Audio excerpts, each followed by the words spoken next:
Okay, let's get back. Welcome back everybody. Bienvenue à tous.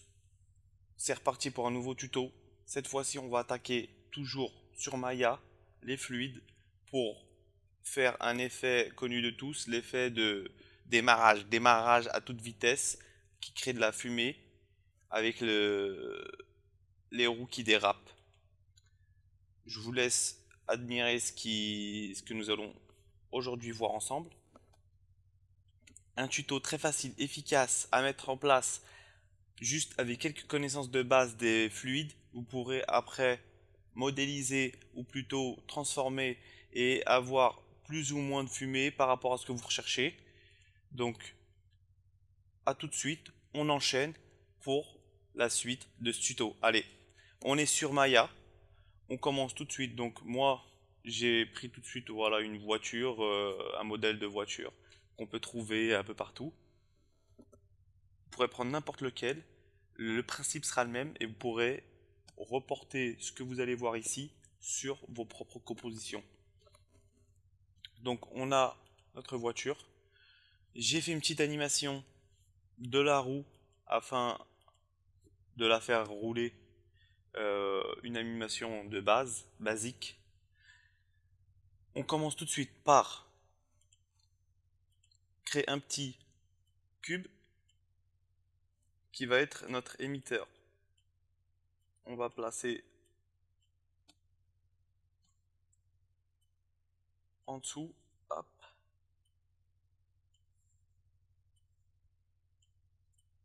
On va le placer en dessous de la roue.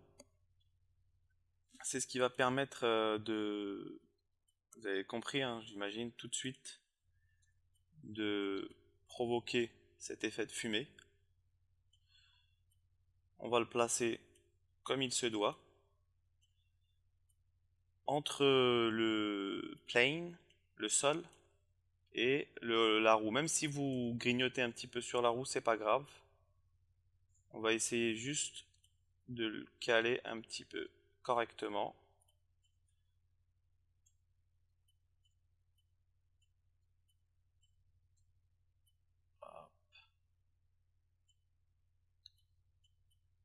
Vous allez voir que sur ce tuto, où ce n'est vraiment pas difficile à mettre en place, vous allez pouvoir obtenir des effets qui seront somme toute efficaces dans des compositions sur lesquelles vous devez travailler vite et de manière efficace pour avoir un rendu optimal. Comme toujours, on essaie de travailler fast and furious, hein, vous connaissez tous ce film, afin d'obtenir quelque chose de good.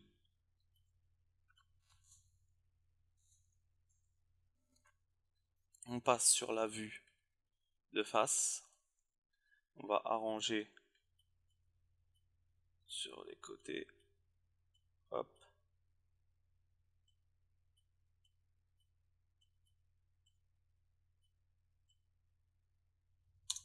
Ok.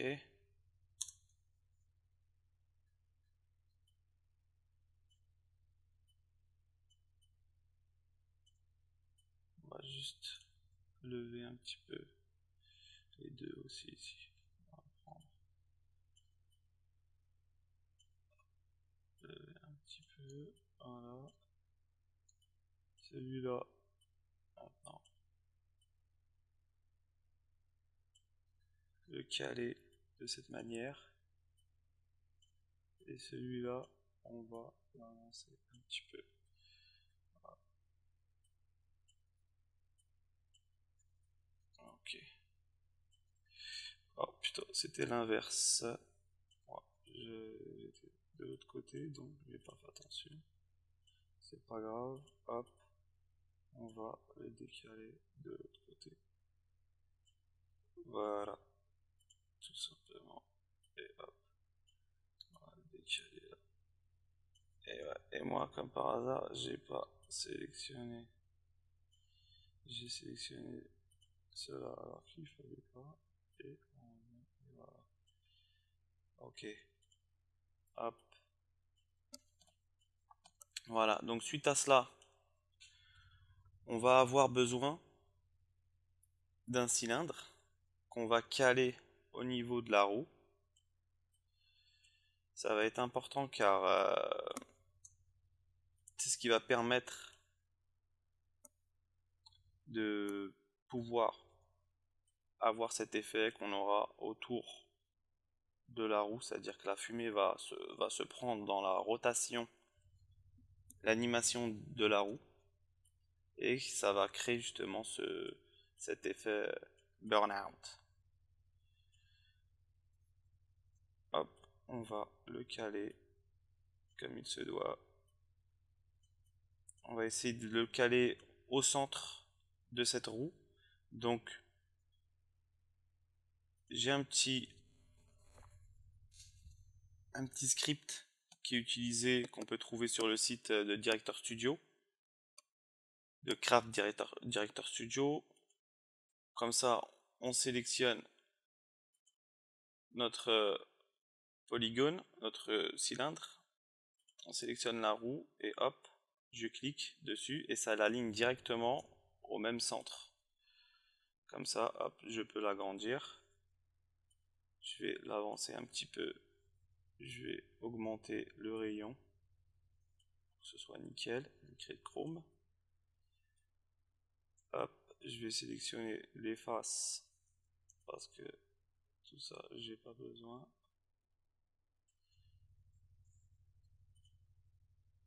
Et je les supprime. On va essayer de l'aligner un petit peu correctement.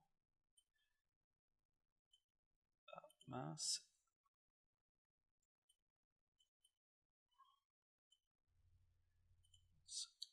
Là, on va se mettre sur le côté et on va essayer de le faire sortir un petit peu. Là, c'est un petit peu trop.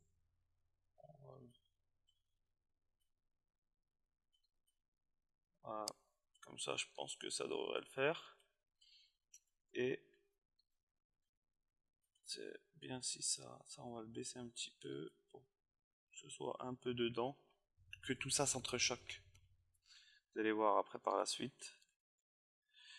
Donc là, ce qu'il faut, c'est que maintenant notre cylindre, on va le caler dans la roue pour que ça puisse suivre le mouvement. Ah, on voit que ça suit le mouvement. On voit que ça suit le mouvement, même si là, on voit que ça s'est voilé un petit peu. On voit que la roue est comme voilée et qu'elle ne suit pas de manière rectiligne. On voit qu'il y a un peu de, ça bouge un petit peu. Bon, on peut le régler. C'est pas très grave ici. Ce sera dans notre exemple, mais c'est mieux de le régler pour avoir une animation optimale. Ok, donc on continue. Ici, on va tout de suite attaquer sur les fluides. Hop.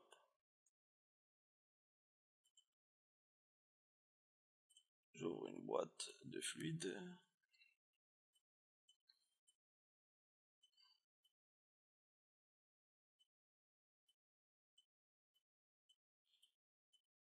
Je vais effacer l'émetteur qui est déjà à l'intérieur.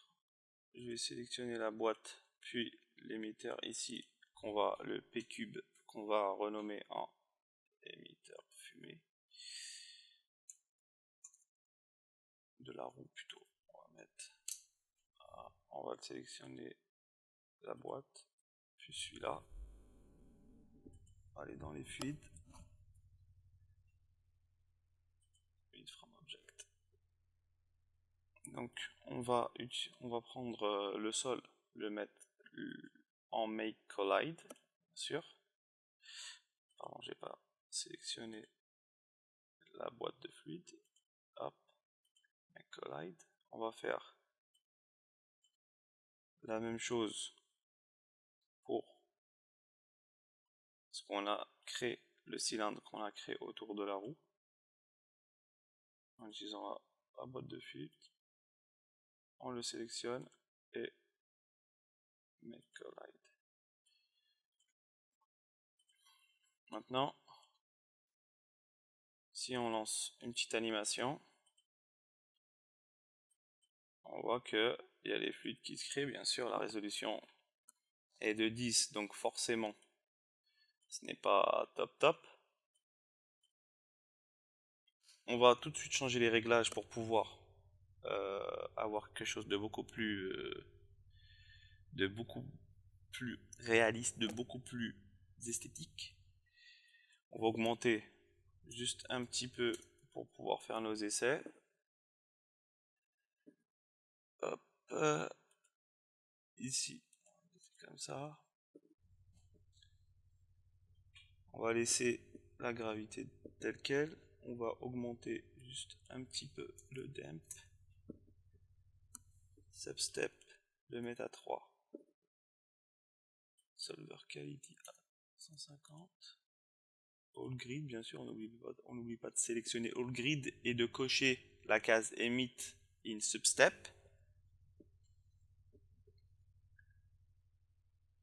On va aller dans le auto resize. On va l'activer car on en aura besoin, bien sûr, pour que la fumée puisse suivre, s'évaporer et aller là où il faut dans la scène, qu'elle puisse aller de manière naturelle et réaliste. Hop, on met max resolution à 600, réduit l'auto resize threshold. Ça pour l'instant on va le mettre à 8. On va aller maintenant dans content details, augmenter densité scale, réduire la buoyancy parce qu'on ne veut pas que ça monte, ça augmente. Dissipation à 1. Et après ici, on va laisser comme ça. La vélocité, on va mettre à 0.1. La turbulence qu'on va laisser à 0. Maintenant, dans l'émetteur, l'émetteur de roue, on va augmenter le voxel à 2, réduire le fluide drop-off à 1.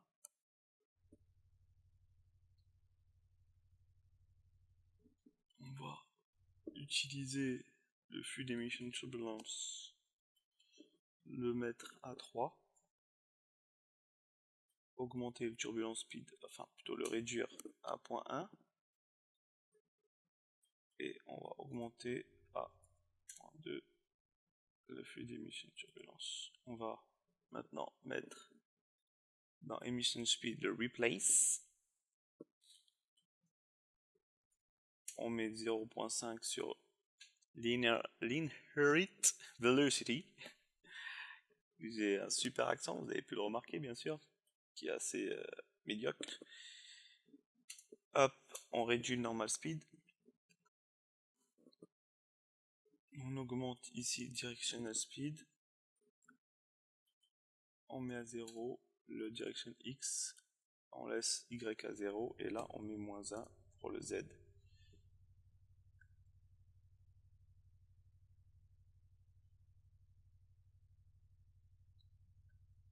Donc, et là on peut faire un petit test, voir ce que ça donne.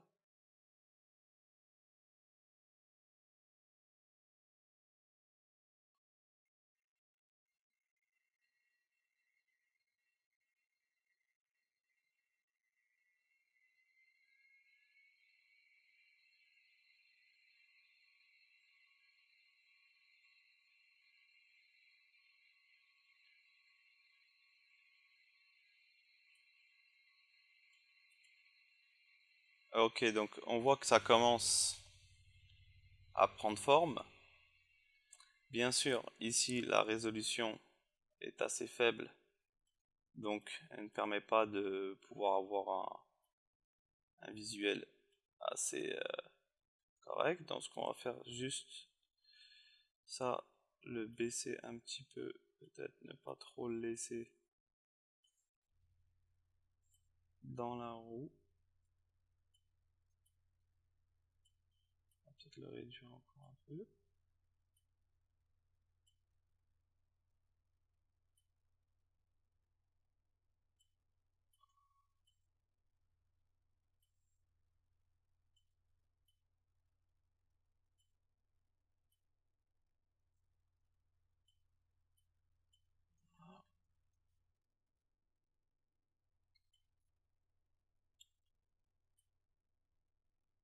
Donc on voit que quand même la fumée a tendance à partir de ce côté-là.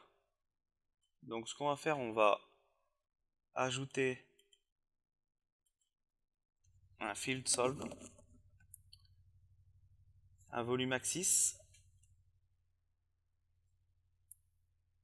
qu'on va choisir en cylindre. Hop. Ok.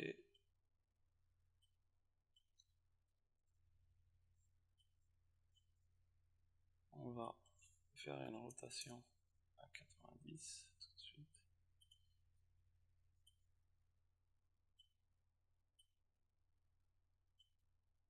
Pour pouvoir aider un petit peu l'animation à ce que la fumée aille dans le bon sens.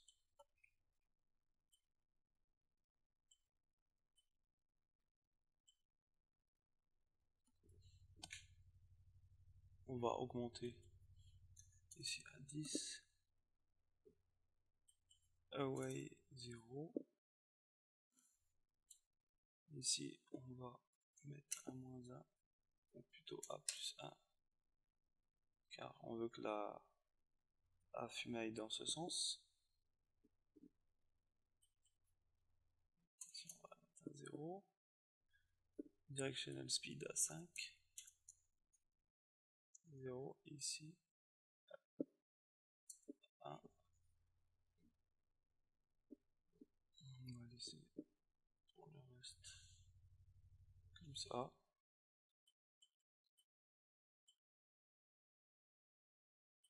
Et là, on va lancer une petite animation. Donc on se retrouve tout de suite, juste pendant que le temps du calcul de l'animation.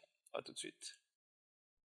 Ok, donc juste après avoir vu l'animation, j'ai vu que j'avais oublié d'ajouter une petite option. Donc on va aller dans Fluid Shape et dans l'onglet Dynamic Simulation de cocher ajouter le chiffre 3 pour Start Frame afin d'accroître la fumée par frame. Et on va juste voir là, j'ai mis l'auto resize, je l'ai baissé à 3 juste pour avoir un temps de calcul plus rapide au début, juste pour voir ce que ça donne.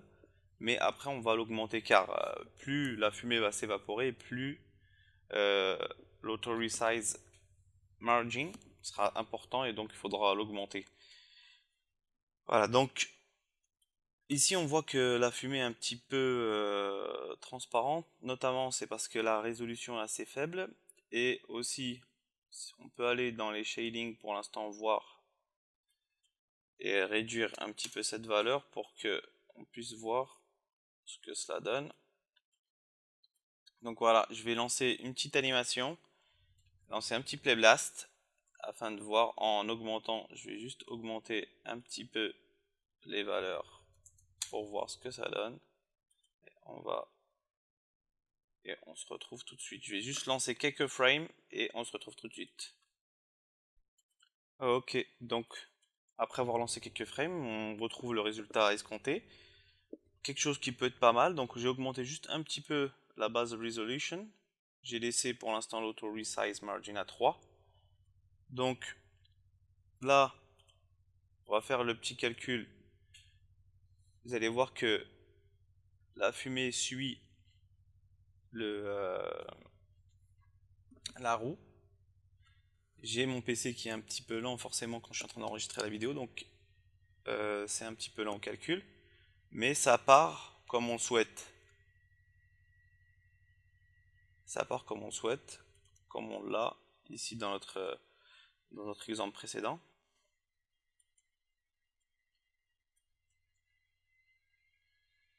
Ok, je vais arrêter.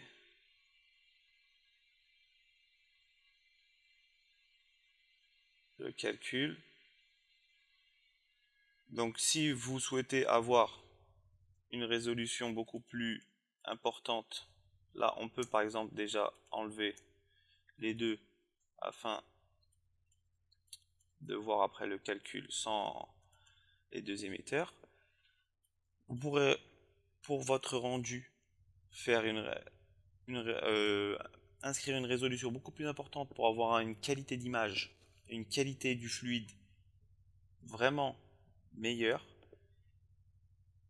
Moi personnellement, ce que j'ai vu par rapport à l'animation que j'ai proposée ici même, dans mes réglages j'avais mis le auto margin à 8 au départ. Je vais vous expliquer pourquoi tout de suite. J'avais mis à 8. Arrivé à la frame à peu près 90, j'ai fait une autre clé d'animation et j'ai augmenté après à la frame 100. Faites pas attention là à ce qui est affiché, les particules là, ce n'est pas le calcul original. J'ai mis à peu près, il me semble, à 15. Je vais vérifier sur ma composition précédente, mais il me semble que après j'avais mis à 15.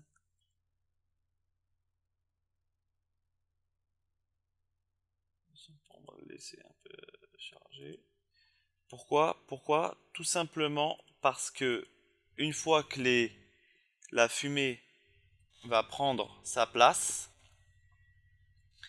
et elle aura besoin, elle va justement, si le chiffre indiqué est faible, elle va tout de suite heurter le haut ou les parois de la boîte de fluide. Et en accroissant l'auto-resize, c'est-à-dire en augmentant sa valeur, ça va donner plus d'espace. Et à ce moment-là, on n'aura pas ce problème. On aura un effet comme sur cette vidéo où les fluides voguent de manière naturelle. Juste vérifier ici si j'avais bien entré cette valeur. L'auto-resize. Oui, voilà, 15. Donc voilà. J'espère que vous aurez apprécié ce tuto. Faites-moi part de vos retours car je suis toujours très impressionné par ce que vous faites. Et je suis toujours très content de voir que ce que j'apporte, le modeste travail que j'apporte puisse servir à certains ou certaines. N'hésitez pas à me contacter si vous avez des questions ou des demandes particulières. J'essaierai de vous répondre le plus vite possible. Merci, on se retrouve à très bientôt.